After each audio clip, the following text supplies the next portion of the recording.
ഈശോമിശിഹായ്ക്ക് സ്തുതിയായിരിക്കട്ടെ.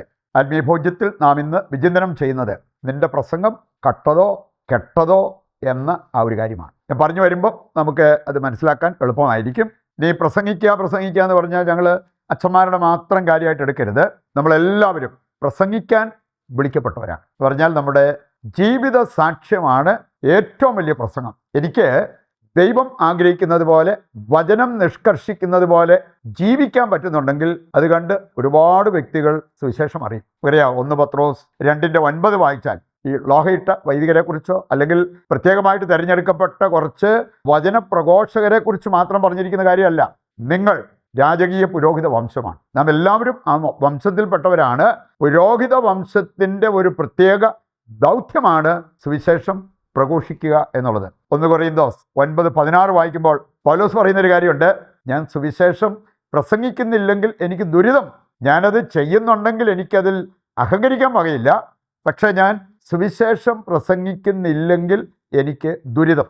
നമ്മൾ മനസ്സിലാക്കിയിരിക്കേണ്ട ഒരു കാര്യമാണ്, പ്രത്യേകിച്ച് പ്രസംഗിക്കുന്നവർ. നമ്മൾ ഈ ഒരുങ്ങാത്ത പ്രസംഗം ഏതാണ്ട് വേവാത്ത ചോറ് പോലെയാണ്. അത് കഴിക്കുന്നത് ദുഷ്കരമായിരിക്കും. പ്രസംഗിക്കുന്നവർ ഒരുങ്ങാതെ പ്രസംഗിച്ചു കഴിഞ്ഞാൽ അവരെ ശ്രവിക്കുന്നവർക്ക് അത് സ്വീകരിക്കുക ദുഷ്കരമായിരിക്കും. കാലിഫോർണിയയിൽ ഞാൻ കണ്ടെത്തിയ ഒരു കുടുംബനാഥ അവർ പറഞ്ഞൊരു കാര്യം, അവരുടെ ഭർത്താവിൻ്റെ പ്രത്യേകത, ഇവർ വളരെ ചോറുണ്ടാക്കുമ്പോൾ ശ്രദ്ധിക്കാറുണ്ട്. കാരണം അല്പം വേവ് കൂടിപ്പോയാൽ അത് വലിയ പ്രശ്നമാകും. അല്പം വേവ് കുറഞ്ഞിരുന്നാൽ അതും വലിയ പ്രശ്നമാക്കും. അതാണ് ഭർത്താവിൻ്റെ സ്വഭാവത്തിൻ്റെ ഒരു പ്രത്യേകത. അതുകൊണ്ട് അവർ പറയാണ്, ഞാൻ വളരെ വളരെ ശ്രദ്ധിച്ചാണ് ചോറ് വേവിക്കാറുള്ളത്. അങ്ങനെയെങ്കിൽ ഈ ഒരുങ്ങാത്ത പ്രസംഗം വേവാത്ത ചോറ് പോലെയാണെങ്കിൽ അത് എത്രമാത്രം മറ്റുള്ളവർക്ക് ദുഷ്കരമാകും എന്നുള്ളത് നമ്മൾ തിരിച്ചറിയേണ്ട ഒരു കാര്യമാണ്. ഞാൻ അമേരിക്കയിൽ ഇംഗ്ലീഷ് പാരീഷിലൊക്കെ ഇരുന്നിട്ടുണ്ട്. അപ്പോൾ അവിടെ ഞാൻ കേട്ട ഒരു കമൻറ്റ്, എന്നെക്കുറിച്ച് മാത്രമല്ല, ഇന്ത്യയിൽ നിന്നുള്ള അല്ലെങ്കിൽ മലയാളി വൈദികർ അവർ പറയാറുണ്ട്, ഞങ്ങൾക്ക് നിങ്ങൾ സംസാരിക്കുമ്പോൾ മുഴുവനായിട്ടൊന്നും പിടികിട്ടാറില്ല. വളരെ ശ്രദ്ധിച്ചിരുന്നാലാണ് ഞങ്ങൾക്ക് മനസ്സിലാകുക. കാരണം അവരുടെ ഭാഷ, ആക്സെൻറ്റ്, അങ്ങനെയുള്ള കാര്യം നമ്മളിൽ നിന്നും വ്യത്യസ്തമാണ്. എന്നാലും അവർ പറഞ്ഞ ഒരു കാര്യമുണ്ട്, ഞങ്ങളുടെ അച്ഛന്മാരിൽ നിന്നൊരു വ്യത്യാസം ഞങ്ങൾ കണ്ടിട്ടുണ്ട്. ഞങ്ങളുടെ അച്ഛന്മാർ മിക്കവാറും അവർ ഏതെങ്കിലും ഒരു പ്രസംഗം ഡൗൺലോഡ് ചെയ്തിട്ട്, ഇഷ്ടംപോലെ ഉണ്ട് ഒരു പ്രസംഗം, എന്നിട്ട് അതിൻ്റെ ഒരു ഷീറ്റ് കൊണ്ടൊന്ന് വായിക്കും. പക്ഷേ നിങ്ങളിൽ ഞങ്ങൾ കണ്ടെത്തിയ ഒരു വ്യത്യാസമുണ്ട്. When you preach from the heart. നിങ്ങൾ പറയുന്ന കാര്യം ഹൃദയത്തിൽ നിന്ന് വരുന്നതായിട്ട് ഞങ്ങൾക്ക് തോന്നിയിട്ടുണ്ട്. അതുകൊണ്ട് തന്നെ ഞങ്ങൾ ഒരുപാട് അതിനെ വിലമതിക്കുന്നു. വെറുതെ എന്തെങ്കിലും തക്കതായ ഒരുക്കമില്ലാതെ നമ്മൾ എന്തെങ്കിലും വായിച്ചു വിടുന്നത് അവർക്ക് സ്വീകാര്യമാവണമെന്നില്ല. വേറൊരു വ്യക്തിയുടെ കമൻറ്റ് ഞാൻ കേട്ടതാണ്, ഞങ്ങളുടെ അച്ഛന് പ്രസംഗിക്കാൻ തുടങ്ങിയാൽ പിന്നെ നിർത്താൻ അറിയത്തില്ല. അതും വലിയ പ്രശ്നമാണ്. നമ്മൾ സമയത്ത് തുടങ്ങണം, സമയത്ത് നിർത്തണം, എല്ലാത്തിനും ഒരു ചില ക്രമങ്ങളൊക്കെ ഉണ്ട്. അത് നമ്മൾ പാലിച്ച് മുമ്പോട്ട് പോകണം എന്നുള്ളത് കർത്താവിൻ്റെ വചനവും നമ്മെ ഓർമ്മിപ്പിക്കുന്ന ഒരു കാര്യമാണ്. ഇതൊക്കെ മനസ്സിൽ വെച്ചുകൊണ്ട് ഏതാനും ചില കാര്യങ്ങൾ നമുക്ക് ഈ വിഷയവുമായി ബന്ധപ്പെട്ട ചില പ്രധാനപ്പെട്ട കാര്യങ്ങൾ മനസ്സിലാക്കാം. ഒന്നാമത്തെ കാര്യം, നമ്മളെല്ലാവരുടെയും ദൗത്യമാണ് സുവിശേഷം പ്രസംഗിക്കുക എന്നുള്ളത്. അത് ഏതെങ്കിലും രീതിയിൽ നടത്താനുള്ള ഒരു ദൃഢനിശ്ചയം നമ്മൾ ഓരോരുത്തരുടെയും ഭാഗത്തു നിന്നുണ്ടാകണം. ഇല്ലെങ്കിൽ നിനക്ക് ദുരിതം എന്നുള്ളത് കർത്താവിൻ്റെ വചനത്തിൽ നമ്മൾ കണ്ട ഒരു കാര്യമാണ്. പറഞ്ഞല്ലോ, നമ്പർ 1 പ്രസംഗം എന്ന് പറയുന്നത് ജീവിത സാക്ഷ്യമാണ്. യെശയ്യാ 43:10 വായിച്ചാൽ, നിങ്ങൾ എൻ്റെ സാക്ഷികളാണ്. നമുക്ക് കർത്താവിന് സാക്ഷ്യം വഹിക്കാൻ പറ്റണം. അതിന് സാക്ഷ്യ ജീവിതം. യേശു പ്രസംഗിച്ചപ്പോൾ ആളുകൾ വിളിച്ചു പറഞ്ഞ ഒരു കാര്യമുണ്ട്.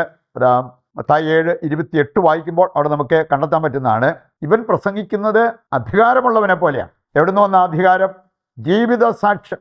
ജീവിച്ച കാര്യങ്ങൾ പ്രസംഗിച്ചത് കൊണ്ടാണ് അങ്ങനെ ഒരു സാക്ഷ്യം അവിടെ ഉണ്ടായത്, അധികാരം അവിടെ ഉണ്ടായത്. ഞാൻ പ്രസംഗിക്കും, പക്ഷെ അതൊന്നും ഞാൻ ജീവിക്കുന്ന വ്യക്തിയല്ല, പാലിക്കുന്ന വ്യക്തി അല്ലെങ്കിൽ എന്നെ മനസ്സിലാക്കുന്ന വ്യക്തികൾ ആ പ്രസംഗത്തിന് എന്ത് വില കൽപ്പിക്കും? രണ്ടാമതായിട്ട് നമ്മൾ ശ്രദ്ധിക്കേണ്ട ഒരു കാര്യം, പ്രസംഗം ഒരിക്കലും എളുപ്പ വഴിയിൽ നടത്താൻ നമ്മൾ നോക്കരുത്. പ്രസംഗിക്കാനുള്ള എളുപ്പ വഴി തേടരുത്. അത് തേടുന്നവരാണ് ഈ 2 കാര്യങ്ങളിൽ പെട്ടുപോവുക. ഒന്നുകിൽ കട്ടത് പ്രസംഗിക്കും, അതല്ലെങ്കിൽ കെട്ടത് പ്രസംഗിക്കും. കട്ടതെന്ന് പറഞ്ഞാൽ നമുക്കിപ്പോൾ ഇഷ്ടംപോലെയുണ്ട്. ആരുടെയെങ്കിലുമൊക്കെ പ്രസംഗം കേട്ടിട്ട് അതിനകത്തുനിന്ന് ഒരു അംശം അല്ലെങ്കിൽ 1-2 പോയിന്റ് എടുത്ത് പറഞ്ഞ് ആ പ്രസംഗം തീർക്കുക എളുപ്പമാണ്. പക്ഷേ അതല്ല ദൈവജനത്തിന് വേണ്ടത് എന്നുള്ള കാര്യം നമ്മൾ തിരിച്ചറിയണം. രണ്ടാമത്തെ കാര്യമാണ് കെട്ടത്. നമുക്കറിയാമല്ലോ, ഒളിമങ്ങി കെട്ടുപോയ ചില കാര്യങ്ങളൊക്കെ പ്രസംഗത്തിനും അങ്ങനെ തന്നെ സംഭവിക്കാം. വിലാപങ്ങളുടെ പുസ്തകം നമ്മളെ ഓർമ്മിപ്പിക്കുന്ന ഒരു കാര്യമുണ്ട്. സ്വർണത്തിനെങ്ങനെ മങ്ങലേറ്റു, തങ്കം എങ്ങനെ മങ്ങിപ്പോയി. തങ്കത്തിനത് സംഭവിക്കാമെങ്കിൽ പ്രസംഗത്തിന് നമ്മൾ ഒരേ കാര്യം തന്നെ റിപ്പീറ്റ് ചെയ്ത് അത് തന്നെ ഇങ്ങനെ പറഞ്ഞുകൊണ്ടിരിക്കുമ്പോഴത്തേക്ക് അതിൻ്റെ ഒളി മങ്ങിപ്പോവും. അത് വരാതിരിക്കാൻ ഓരോ പ്രാവശ്യം നമ്മൾ ഓരോ പ്രസംഗത്തിനും നമ്മൾ പ്രിപ്പയർ ചെയ്യണം. അത് വളരെ ആവശ്യമായിട്ടുള്ളൊരു കാര്യമാണ്. ചിലരെ കാണാൻ സാധിക്കും അവർക്ക് ഫ്രഷ് ഫുഡ്, പഴയത് ചൂടാക്കി കൊടുക്കുന്നത് ഒട്ടും ഇഷ്ടമില്ല. ഫ്രഷായിട്ട് ഒരു സ്ത്രീ പറയാണ്, മാക്സിമം ഞാൻ അത് ചെയ്യാറുണ്ട്, കാരണം എൻ്റെ ഭർത്താവിന് ഈ ചൂടാക്കിയ ഭക്ഷണം ഇഷ്ടമില്ലാത്തതുകൊണ്ട് എങ്ങനെയെങ്കിലും ഫ്രഷായിട്ട് ഉണ്ടാക്കാമെങ്കിൽ ഞാൻ ഉണ്ടാക്കി കൊടുക്കും. ഇതാണ് പ്രസംഗത്തിലും സംഭവിക്കേണ്ടത് എന്നുള്ള ആ ഒരു യാഥാർത്ഥ്യം നമ്മൾ മറക്കരുത്. നമുക്കിത് മനസ്സിൽ വെച്ചുകൊണ്ട് 2 രീതിയിൽ പ്രസംഗം ഒരുങ്ങേണ്ട 2 രീതികൾ ദൈവത്തിൻ്റെ വചനം കൃത്യമായിട്ട് നമ്മളെ പഠിപ്പിക്കുന്നുണ്ട്. പ്രഭാഷകൻ 33-ന്റെ 4-ാമത്തെ വചനം എടുത്താൽ, സംസാരിക്കുന്നതിന് മുമ്പ് അതിന് പ്രിപ്പയർഡ് ആയിരിക്കണം. പ്രസംഗിക്കുന്നതിന് മുമ്പ് നിങ്ങളതിന് പ്രിപ്പറേഷൻ നടത്തണം. 2 രീതിയിൽ ഈ പ്രിപ്പറേഷൻ നടത്താൻ പറ്റും. ഒന്ന്, പ്രാർത്ഥന. ഇത് 2 വിശുദ്ധരെക്കുറിച്ച് ചിന്തിച്ചാൽ, വിശുദ്ധ വിൻസെൻ്റ് ഫെറർ, അദ്ദേഹം ഒരിക്കൽ ഒരു പ്രസംഗം നടത്തി. കേട്ടിരുന്ന ആൾ വന്ന് പറഞ്ഞു, സൂപ്പർ പ്രസംഗമായിരുന്നു വെച്ചാൽ. എനിക്ക് എൻ്റെ ചങ്കിലേക്ക് ആ പ്രസംഗം ആഴത്തിലിറങ്ങി. എന്നിട്ട് അദ്ദേഹം വേറൊരു കാര്യം കൂടെ പറഞ്ഞു. 2-3 മാസം മുമ്പ് ഇതേ വിഷയത്തെക്കുറിച്ച് പ്രസംഗിക്കുന്നത് ഞാൻ കേട്ടായിരുന്നു. അന്ന് അത്രയ്ക്ക് അങ്ങ് ഏറ്റില്ല. വിൻസെൻ്റ് ഫെറർ മറുപടിയായിട്ട് പറഞ്ഞത്, അന്ന് എനിക്ക് പ്രാർത്ഥിക്കാൻ സമയം കിട്ടിയില്ല. അപ്പം അതുകൊണ്ട് അന്ന് സംസാരിച്ചത് വിൻസെൻ്റ് ഫെററാണ്. ഇന്ന് ഞാൻ നല്ലപോലെ പ്രാർത്ഥിച്ചൊരുങ്ങിയാണ് വന്നത്. ഇന്ന് സംസാരിച്ചത് യേശുക്രിസ്തുവാണ്. വിൻസെൻ്റ് ഫെററിലൂടെ ദൈവം സംസാരിച്ചു. വിശുദ്ധ ക്ലെമൻ്റ് അദ്ദേഹം സൂചിപ്പിച്ചൊരു കാര്യമുണ്ട്. ഞാനൊരു പാപിയെ ഉപദേശിക്കാൻ സമീപിക്കുമ്പോൾ അതിനു മുമ്പ് ഒരു കൊന്തയെല്ലി പ്രാർത്ഥിച്ചൊരുങ്ങിയിട്ടുണ്ടെങ്കിൽ ആ പാപി മാനസാന്തരപ്പെടാതിരിക്കുന്നത് കണ്ടിട്ടില്ല. ഈ ഒരു പ്രിപ്പറേഷൻ ഓരോ പ്രസംഗത്തിനും ആവശ്യമാണ് എന്നുള്ളത് നാം തിരിച്ചറിയാം. അതാണ് ശരിക്കും നമ്മുടെ പ്രസംഗത്തിനൊരു ഫ്ലേവർ നൽകുന്നത്.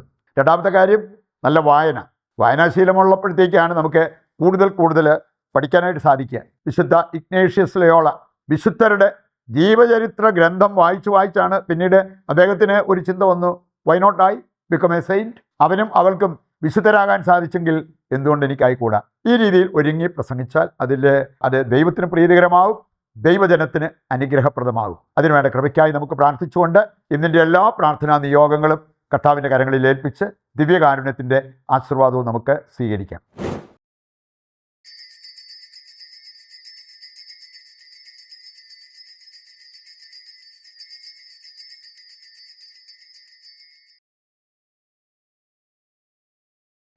ഈശോ മിശിഹായ്ക്ക് സ്തുതിയായിരിക്കട്ടെ.